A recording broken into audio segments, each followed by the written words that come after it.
Excuse me, low class people can you tell this address? Actually, I am new here. Could not find this address. So, please can you address? Hello, are you Risili? Oh shit, আমি তো ভুলেই গেছিলাম গ্রামের অশিক্ষিত মানুষের কাছে আমি ইংলিশে অ্যাড্রেস জিগাইতাছি। কোনো সমস্যা নাই, আমি বাংলাতে বলতাছি। এই নাদিয়া ফার্মেসিটা আটারকল কোন জায়গায় আছে তুমি কি বলে দিতে পারবা? বুঝলাম না, তোমার বাবা কি তোমার বাংলা শিখায় নাই? আমি তো বাংলা কথাই বলতেছি। ঠিক আছে, কোনো সমস্যা নাই। অশিক্ষিত মূর্খদের কাছে আইসা আমার সময়টাই নষ্ট হইতাছে। আমি অ্যাড্রেসটা হয়তো অন্য কারো কাছে জিগাই যাই। Excuse me, sir. I know good Bangla and English. Your address is state in head from. I hope you understand what I mean you. I think get out an address. Sir, আমি তখনই আপনার প্রশ্নের উত্তরগুলো দিতে পারতাম। তখন আমি প্রশ্নের উত্তরটা কেন দিইনি জানেন? আপনার প্রশ্ন করার ধরনটা উল্টো ছিল।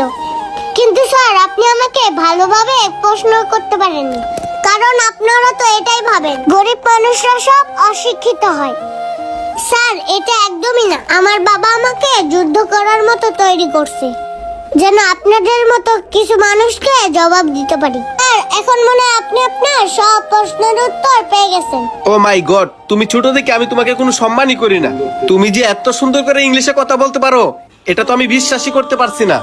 হ্যাঁ স্যার, আপনি ভাববেন নেই বা কেন? আপনারা তো একটা জিনিসই ভাবেন যে আমাদের মতো গরিবরা সবাই অশিক্ষিতই হয়।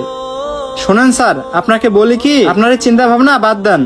এই যে আমার মেয়েটাকে দেখতেছেন না, ওকে নিয়ে আমার অনেক আশা আছে। আমার এই মেয়েটাকে ইংলিশ মিডিয়ামে লেখাপড়া করিয়ে অনেক বড় কিছু বানাবো।